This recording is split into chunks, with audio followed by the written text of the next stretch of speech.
thought I'd just mention a couple tips when you're selecting a campsite.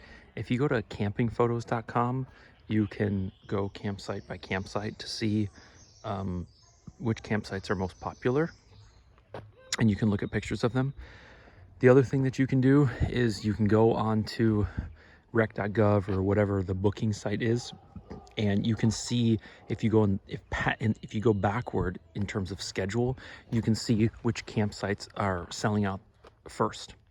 The other thing is, if you, as an example, let's say you want to check in on June 10th, start watching June 7th, 8th, and 9th as those sites book up and see which sites book up first.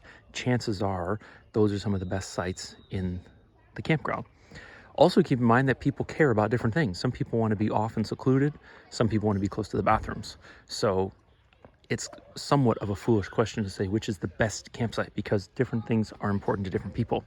But something to consider. So this is where you can get water, and this is also where they want you to wash the dishes. And this is noisy. So if you're there, you might be putting up with that all night.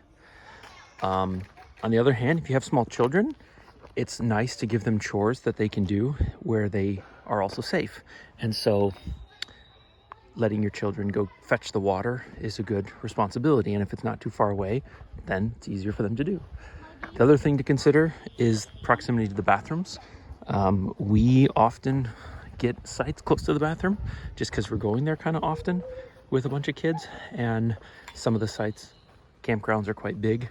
And so if the bathrooms are really far away, you might feel compelled as a parent to follow your kid, depending on their ages. On the other hand, of course, you can hear the bathroom doors opening and closing throughout the evening, and there are lights on, and people are more likely to walk through your campsite. So those are just a couple things to think about to try and figure out which ones are popular, where are they located. Most of the maps will show bathrooms. Sometimes they'll show water filling stations, but not always. And there are also things you can do. So we put a speaker in the tent with us at night, and we play white noise from our iPhone. The kids grew up as babies listening to white noise, and they have a little sound machine in their bedroom. And so we do it as a family, and allows my wife and I to do things in the tent and around camp that don't bother them, and they sleep in a little bit longer, and they don't get scared in the middle of the night with noises. So that helps if you're worried about the noise of other people. But hopefully those tips help you select a better campsite and help you have a better time while camping.